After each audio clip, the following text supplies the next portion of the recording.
नमस्कार दोस्तों, मैं डॉक्टर विनय और आप सभी का एक बार फिर स्वागत है हेयर ट्रांसप्लांट गुरु में। आज बहुत ही सैड न्यूज़ के साथ आप लोगों के साथ जुड़ रहा हूं, जो हेयर ट्रांसप्लांट से रिलेटेड है। हेयर ट्रांसप्लांट के बारे में ही है और हो सकता है आप लोगों ने उस न्यूज़ के बारे में सुन लिया होगा। रिसेंटली कानपुर के एक क्लिनिक में 2 पेशेंट जिन्होंने हेयर ट्रांसप्लांट कराया था, उनकी डेथ हो गई।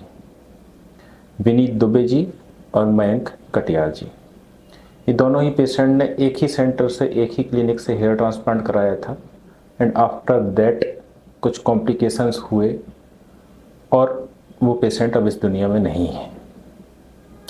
यहाँ 2 बात निकल कर आती है, जो आप सब लोगों के मन में ये बात होगी, जो हेयर ट्रांसप्लांट कराने का प्लान कर रहे होंगे उनके दिमाग में भी ये बात होगी कि हेयर ट्रांसप्लांट कराने से मौत हो जाती है, हेयर ट्रांसप्लांट नहीं कराना चाहिए। मैं भी आपसे कहूँगा कि अगर आप ये सोचते हैं कि हेयर ट्रांसप्लांट कराने से मौत हो जाती है, हेयर ट्रांसप्लांट नहीं कराना चाहिए, तो हाँ, हेयर ट्रांसप्लांट ना कराइए। हेयर ट्रांसप्लांट कोई बहुत एसेंशियल चीज़ नहीं है, ये आपके लुक इम्प्रूव करने के लिए होता है, ये आपकी चॉइस होती है। It's not a essential thing.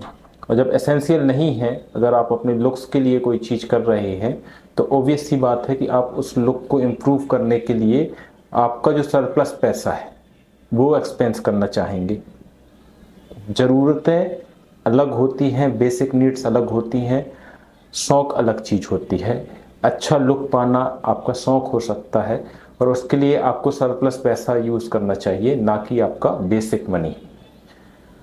Generally होता ये है कि लोग कम पैसे के अभाव में XYZ किसी भी क्लिनिक में हेयर ट्रांसप्लांट करवा लेते हैं, जो कि आजकल मार्केट में बहुत ज़्यादा चल रहा है।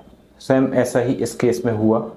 न्यूज़ के माध्यम से आप लोग जान सकते हैं, आपको पता होगा जिस सेंटर में हेयर ट्रांसप्लांट किया गया वो सेंटर ही ऑथराइज नहीं था, वहाँ के डॉक्टर ही ऑथराइज नहीं थे हेयर ट्रांसप्लांट की सर्जरी करने के लिए।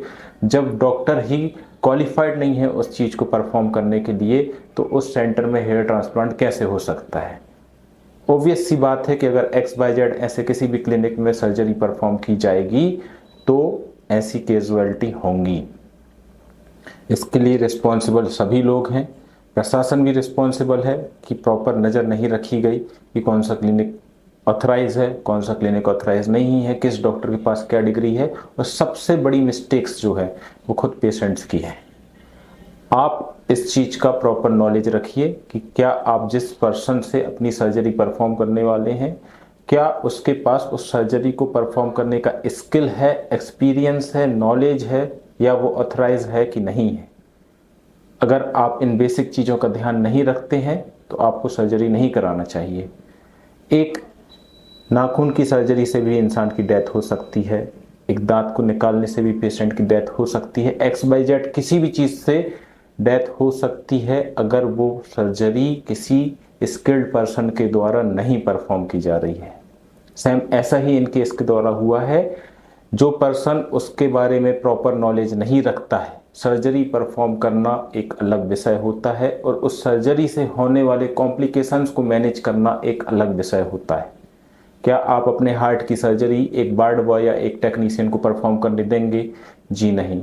आप एक प्रॉपर कार्डियोलॉजिस्ट से ही अच्छे से नॉलेज जानने के बाद कि वो एक प्रॉपर कार्डियोलॉजिस्ट है तभी आप उनको अपनी सर्जरी परफॉर्म करने का देंगे, अदरवाइज नहीं देंगे। तो फिर आप अपना हेयर ट्रांसप्लांट कराने के लिए किसी XYZ पर्सन को कैसे ऑथराइज कर सकते हैं? जस्ट बिकॉज कि आपने एक ऐड देखा, इतने रुपए में हेयर ट्रांसप्लांट, इतने रुपए में अनलिमिटेड ग्राफ्ट, और आप उसकी तरफ अट्रैक्ट हो गए बगैर जाने। आपने किसी रिपोर्टेड क्लिनिक में कांटेक्ट किया, उन्होंने आपको जो बजट बताया, आपने कंपेयर किया, आपको लगा कि इनका बजट बहुत ज़्यादा है, इनका बजट बहुत कम है, मैं कम बजट के साथ जाता हूं, और आप अपनी लाइफ को रिस्क में डाल देते हैं।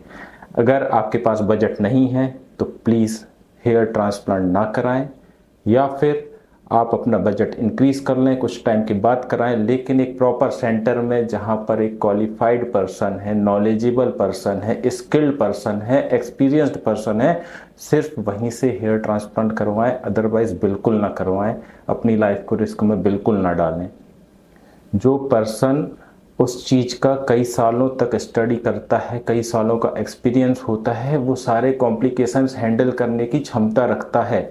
पूरे देश में हजारों पर डे हजारों हेयर ट्रांसप्लांट होते हैं।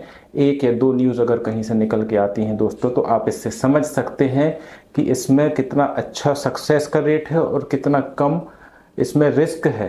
और उसके बाद भी अगर रिस्क हो रही है, दैट मीन्स कि घोर लापरवाही, बहुत ज़्यादा नेग्लिजेंस किया गया है, तब ऐसी चीज़ें हुई हैं, ऐसे कॉम्प्लिकेशंस हुए हैं। दैट मीन्स कि उस पर्सन को 1% भी कॉम्प्लिकेशन हैंडल करने का नॉलेज ही नहीं था। मैं आपसे बार बार कहूँगा, आप बहुत अच्छे से स्टडी करिए, बहुत अच्छे से जानिए। ऐसा नहीं है कि हेयर ट्रांसप्लांट नहीं कराना चाहिए, बिल्कुल करा सकते हैं आप, लेकिन प्रॉपर सेंटर में, प्रॉपर डॉक्टर्स के पास। जब तक आपको कॉन्फिडेंट नहीं आ जाता कि यस ये पर्सन ही मेरी सर्जरी करने वाले हैं और ये इसका अच्छा नॉलेज रखते हैं, तब तक बिल्कुल ना कराएं, दिखावे में ना आए। अगर एक अच्छा डॉक्टर आपकी सर्जरी करेगा तो वो उसके अकॉर्डिंग आपको चार्ज करेगा, वो सारे प्रिकॉशंस लेगा। बिफोर सर्जरी आपके सारे इन्वेस्टिगेशंस होते हैं ये चेक करने के लिए कि आपकी बॉडी नॉर्मल फंक्शनिंग कर रही है कि नहीं कर रही है। आपके पूरे टेस्ट होते हैं, ब्लड रिपोर्ट्स होती हैं, आपके ब्लड प्रेशर वगैरह सब मॉनिटर किया जाता है। In fact most of the cases में, सर्जरीज में कॉम्प्लिकेशन जो है वो एनेस्थीसिया के होते हैं, लोकल एनेस्थीसिया के अंडर में सर्जरी होती है और उसके टेस्ट बाकायदा लगाए जाते हैं अगर आप एक प्रॉपर सेंटर में करवाते हैं सर्जरी। मैंने खुद अपना हेयर ट्रांसप्लांट कराया है और मेरे मल्टीपल टेस्ट हुए हैं। मेरे टेस्ट की रिपोर्ट सारी चेक करने के बाद जब डॉक्टर प्रॉपर सेटिस्फाइड हो गए कि हाँ he is absolutely fine, his body is ready for surgery, तभी मैंने अपनी सर्जरी किया और तभी मेरी सर्जरी डॉक्टर ने परफॉर्म की। आपसे दोबारा कहूँगा, कम पैसों के चक्कर में, मैंने अपने पुराने वीडियो में भी बोला है, कम पैसों के चक्कर में हेयर ट्रांसप्लांट किसी XYZ नॉन ऑथराइज सेंटर से ना कराएं। अपनी सोच, अपनी बुद्धिमत्ता का उपयोग करें और एक अच्छा सेंटर ही चूज करें, तभी सर्जरी करवाएं।